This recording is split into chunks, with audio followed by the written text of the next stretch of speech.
अगर मन में ठान लिया जाए कोई काम करने का और उस काम के प्रति समर्पण हो तो निश्चित रूप से आपको उस लक्ष्य की प्राप्ति से कोई रोक नहीं सकता। इस वक्त हम गोरखपुर के कौड़ीराम क्षेत्र के गोरसरी गांव में मौजूद हैं। हमारे पीछे सिद्धार्थ प्रसाद का मकान है, जिन्होंने देश की सबसे बड़ी परीक्षा अभी क्लियर की है और ऑल इंडिया 50वां रैंक लेकर के आए हैं। पिताजी सामने बैठे हुए हैं, उनसे भी बात करेंगे और क्या रही उनकी प्रारंभिक शिक्षा दीक्षा, कहां से वो मोटिवेट हुए इस एग्जाम के प्रति, या देश के क्लास 1 की नौकरी जिसको कही जाती है उसके प्रति कहां से उनके अंदर भाव आया, कितना समर्पण उनके अंदर था, ये तमाम बातें रखेंगे। सबसे पहले तो सर बहुत बहुत बधाई है आपको भी। कैसा लग रहा है सर, देश की सबसे बड़ी परीक्षा लड़के ने पास की है, कैसा लग रहा है?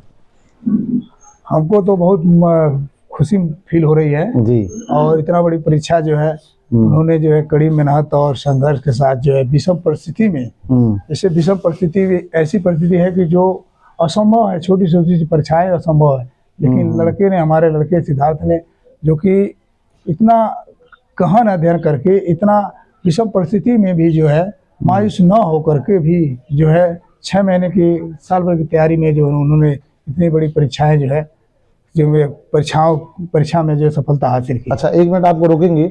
आपको बता दें सर प्राइवेट ट्यूशन पढ़ाते हैं बच्चों को। सोच लीजिए एक ट्यूशन टीचर किस स्तर पे जा करके ये मेहनत किए होंगे अपने उस ट्यूशन के खर्चे से पूरे परिवार को चलाना, बच्चों की शिक्षा दीक्षा, एक लड़की और एक लड़का शायद एक लड़की है। सोचिए ट्यूशन पढ़ा के अपने बच्चे को उस काबिल बना दिए कि देश की सबसे बड़ी परीक्षा बच्चे ने पास किया, और पास ही नहीं बहुत शानदार रैंक यानी ऑल इंडिया 50वां रैंक लेकर के आए हैं। कौन सा अटेम्प्ट था उनका इस बार? इनका दूसरा अटेम्प्ट था। फर्स्ट अटेम्प्ट जो है 2024 में था और 2024 में 2 सीटें थी जिसमें कि उन्होंने प्रयास बहुत किया। मैंने मेंस परीक्षा तक गए, उसके बाद आगे मैं नहीं पढ़ पाए और दोनों मायूस हुए। हमने समझाया कि कोई बात नहीं है, तमाम परीक्षाएं तुमने निकाली हैं, क्लियर की है और ये जो है दूसरा अटेम्प्ट में तुम निकाल लोगे, क्लियर है, 2-4 सीटें रहेंगी, जरूर निकाल लोगे। हमको पूरा भरोसा था और पूरा कॉन्फिडेंस था कि अपने लड़कों पर, बच्चों पर पूरा कॉन्फिडेंस है कि हमने ऐसा बना दिया है कि कोई भी परीक्षा निकालने में उनको दिक्कत नहीं होगी। मैं पहले ही समझाता था, कि किसी तरह का परीक्षा जो भी होगी 2-4 ही परीक्षा दोगे, 2 तुम्हारा रहेगा ही। और वही होता गया। लगातार निरंतर जो है परीक्षाएं निकलती गई उनकी। ये है 13वां उनका जो है, मैंने ये यूपीएससी वाला 13वां जो है पेपर, हाँ परीक्षा था, जिसमें कि 11 जो है वो छोड़ चुके हैं। इसके पहले कौन सा छोड़े थे? जैसे इसके पहले जो है Indian Oil, Hindustan Petroleum, ISRO और 4 length coal field, power grid और एमटीएल कौन होता है, एमटीएल बताते हैं, हम नहीं जानते हैं लेकिन वो बताते हैं, वो भी है। उसके बाद जो है और भी परीक्षाएं थी, जैसे परमाणु का जो वैज्ञानिक था उसमें भी जो हम लोग गए थे मुंबई, उसमें भी सफलता हासिल किए। छोड़ दिए, कहे कि नहीं उनको मतलब ये एक्सेप्ट नहीं है क्योंकि पैसा जो कम मिलेगा।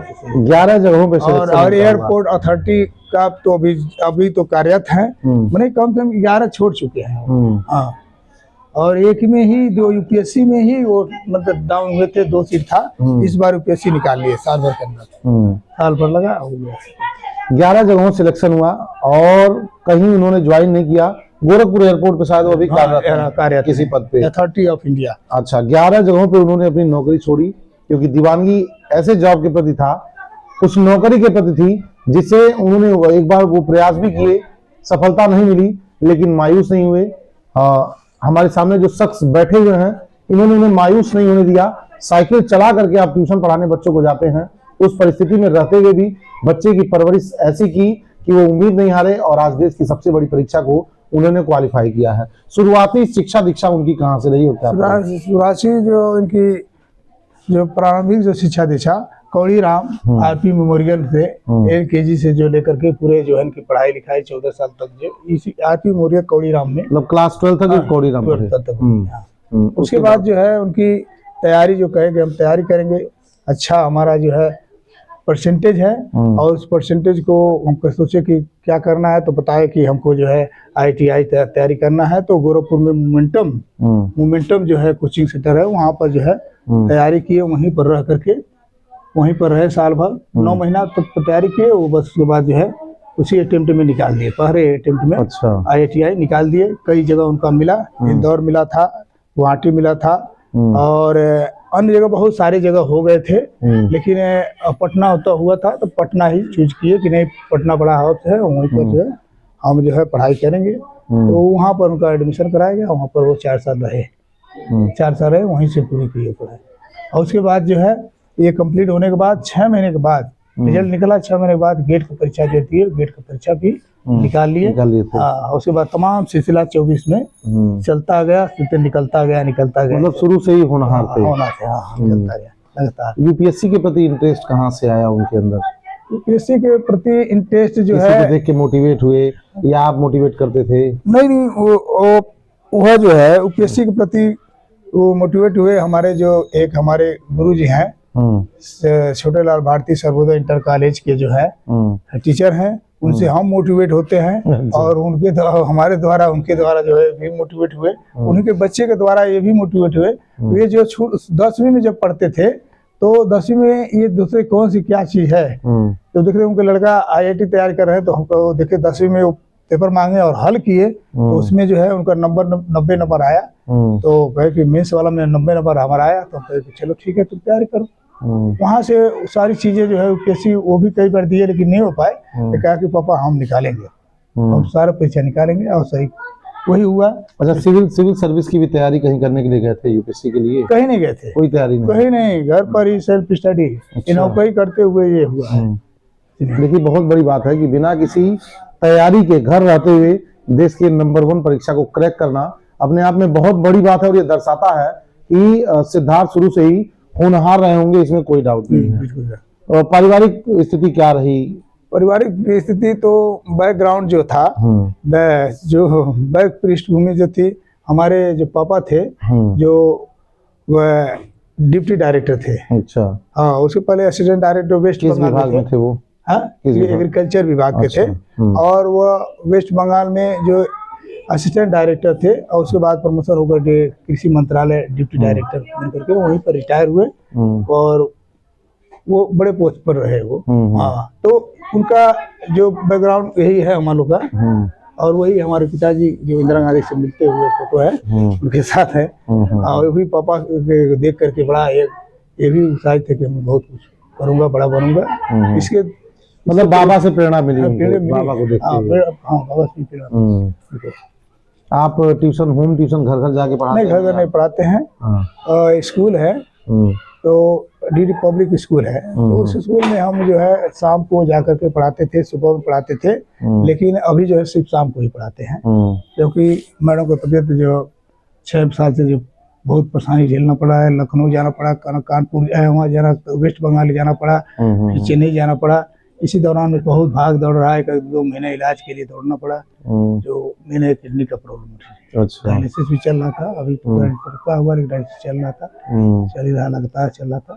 यही प्रॉब्लम था, इसी विषम परिस्थिति में जो है हफ्ते में 2 बार डायलिसिस होती थी। इतना विषम परिस्थिति से लेकर झेल लेते। इसी विषम परिस्थिति में जो है कि मतलब बच्चे जो है मायूस नहीं हो पाए, निरुत्साहित नहीं हो पाए। हमने उनको जो है प्रोत्साहित करता रहा कि तुम अपना काम करो, हम सब कुछ संभाल लेंगे, हम कुछ देख लेंगे, हम सब कुछ देखते रहे। मतलब थोड़ा भी लोड बच्चों के ऊपर? लोड जरा सा भी लोड नहीं, जो भी था, तो कितना भी हो, कोई भी हो, घर में कोई दिक्कत हो तो कोई भी तो बच्चे हैं, तो डिसअपॉइंटेड तो होना है कि नहीं? डिसअपॉइंटेड तो होना है यार। तो ये सब बातें जो है उसके अंदर रहती थी, लेकिन कोई हौसला बुलंद रखा जाता था। इसी तरह से जो है हमने बच्चों को जो है इसी तरह समझाकर गाइडलाइन देते रहे, समझाते रहे कि अपना काम करो, हम अपना काम कर रहे हैं, हमको जहाँ जाना है हम जाएंगे। बच्ची क्या करती है जो छोटी वाली बच्ची भी बीटेक कर रही है मदन मोहन मालवीय से। हाँ, मदन मोहन मालवीय से, उनका मदन मोहन मालवीय से बीटेक कर रही, तीसरा साल है। और इसके पहले उनका मेंस भी निकला था, उनका नाम वहाँ गुवाहाटी में था, कश्मीर में था, कहाँ नाम निकला था। हम कहे कि नजदीक हमारा घर है, कहीं गिरेगा। ये नौकरी भी नजदीकी के नाते किया है कि मैडम का तबीयत खराब की वजह से दिल्ली 5 ज्वाइनिंग दिल्ली की होते, नहीं कल वेस्ट बंगाल में हो, धनबाद में किए होते, कहाँ किए, तो जहाँ होता वहाँ चले गए थे। हैदराबाद इसरो वाला, तो मुंबई भी वाला छोड़ दिए, परमाणु से। तो इसी तरह से जो है और बच्चों के लिए क्या संदेश देना चाहेंगे, जो पिता अपने बच्चों को होना लायक बनाना चाह रहे हैं और बच्चों के फ्यूचर के लिए बहुत परिश्रम करते हैं, बिल्कुल। तो ऐसे लोगों को क्या संदेश देना चाहेंगे? ऐसे लोगों को मैं यह कहना चाहूँगा कि बच्चों को जो है छोटे पर से ही जो है उनको ध्यान रखें और उनकी बेस मजबूत करें। उनकी बेस मजबूत करें कि 1 क्लास से लेकर के LKG से लेकर के 7वीं तक ले हुए बेस को अगर मजबूत कर देंगे, ध्यान में रख करके उनको ध्यान देते रहेंगे, तो गाइड करते रहेंगे, उनको देख रेख स्कूल पहुंचाना, उनको हर चीज़ पर ध्यान देते रहेंगे, तो बच्चा जो मजबूत हो जाएगा तो उसमें कोई दिक्कत नहीं होगी आगे बढ़ने में। तो हम वही चाहेंगे कि बच्चे के प्रति जागरूक रहे, उनकी शिक्षा के प्रति जो है जागरूक रहे, कि शिक्षा पर उनका ध्यान जरूर से ज़्यादा दें। अपने भी खुद समय दें, अपने भी सुबह शाम अगर जब भी समय मिले शाम को ही मिले। लेबर मजदूर है कोई भी हो, किसान वर्ग है तो कोई भी हो, वह शाम को अगर आता है तो उसके पास 1 घंटा आधा घंटा बैठे, उसको देखे समझे, अगर पढ़े लिखे हो तो, और नहीं तो किसी के द्वारा उनको गाइड करवाएं। ये निरंतर जो है अगर 10 साल अगर खींच लेंगे कोई गार्जियन तो कोई रोक नहीं सकता। उसके बाद बच्चा अपने आप काबिल हो जाएगा, अपने आप काबिल हो जाएगा, अपने आप काबिल हो जाएगा। एक बताएं, अब एक यही काम हमने किया, बच्चों को ले जाना ले आना, फिर छुट्टी वो कितना पढ़ाने 55 जो पीरियड पढ़ाते थे, लेकिन फिर भी हम बच्चों को आकर के रात में 10 बजे तक पढ़ाते थे। 10 बजे तक सब बैठते थे, 10 बजे बाद हम लोग खाना आज भी खाते हैं बच्चे, उसी तरह से वही आदत है। और हमेशा गाइड करना ही होता है, हम करते थे तो रेगुलरिटी यहाँ भी बनी रहती थी, अपने बच्चों को भी बनती रहती। आम बच्चों को भी, आम गार्जियन को भी मैं यही कहना चाहूँगा कि वो इसी तरह से ध्यान दें, यह जो सिस्टम को अपनाएं। 10 साल तक बच्चे को अगर गाइड करेंगे, 10 साल तक निगरानी में रख करके शिक्षा पर ध्यान देंगे, तो बच्चा अपने आप मजबूत होगा और बेस जो है उनका स्ट्रांग हो जाएगा, तो उसको आगे बढ़ने में कोई रोक नहीं पाएगा। मैं यही कहना चाहूँगा, हर गार्जियन जो है जागरूक हों, इस पर जरूर से जरूर 10 साल तक के बच्चों को, अपने बच्चों पर ध्यान दें। अच्छा, सिद्धार्थ का स्वभाव कैसा रहा शुरू से? बहुत सिंपल, वेरी सिंपल था। हाँ, बहुत सिंपल था, बहुत साधारण, बहुत कोई ऐसा नहीं था। गांव में उनके दोस्त वगैरह कैसे थे? गांव के दोस्त ज़्यादा नहीं बनाए हुए, अपना पढ़ाई लिखाई में ज़्यादा अपनी पढ़ाई में जो है ध्यान देते थे। थोड़ी अगर जो भी उनको खेलने की कोई होता, क्रिकेट खेलने की सारी चीज़ में व्यवस्था कर देता, कैरम बोर्ड खेलने की, चेस ज़्यादा खेलते थे। अच्छा, चेस ज़्यादा खेलते थे, कैरम बोर्ड खेलते थे, और बैडमिंटन सारी व्यवस्था हम कर देते थे। रहता था अपना, लोग खेलते थे, करते थे, हर चीज़ सारी व्यवस्था उनको कर दिया जाता था। खेलने के लिए भी आधे घंटे 1 घंटा कहीं मौका ही नहीं मिलता था, पढ़ाई लिखाई पर ज़्यादा ध्यान देते थे, और खेलने की सब सुविधा तो घर पर खेलते थे। चलिए सर, एक बार फिर बहुत बहुत बधाई आपको। आपको भी। सिद्धार्थ जैसे बच्चे प्रेरणा है उन बच्चों के लिए जो विषम परिस्थितियों में रह करके बड़ा ख्वाब देखे हैं और उस ख्वाब के प्रति कठोर परिश्रम कर रहे हैं। तो सिद्धार्थ ने एक इतिहास रचा है और कौड़ीराम क्षेत्र के लिए बहुत ही गर्व की बात है। बच्चे ने आपका इतिहास रचा है, देश की सबसे बड़ी परीक्षा जो होती है पास किया है, कैसा लग रहा है? हमको बहुत गर्व महसूस हो रहा है। कभी ऐसी कल्पना थी कि बच्चा हमारा इतना बड़ा एग्जाम पास करेगा? कल्पना तो नहीं थी, बाकी हौसला था कि कुछ ना कुछ तो जरूर ही करेगा। अच्छा, बहुत नात रिश्तेदार जो भी होंगे, तमाम लोग आ रहे होंगे, फोन कर रहे होंगे लोग, तो वो लोग क्या कह रहे हैं इस चीज को लेकर के? सभी बधाई दे रहे हैं। हाँ, कि आपका बच्चा इतना अच्छे रैंक से पास हुआ। खुशी की बात है ही। चलिए, बहुत बहुत धन्यवाद और बहुत बहुत बधाई आपको।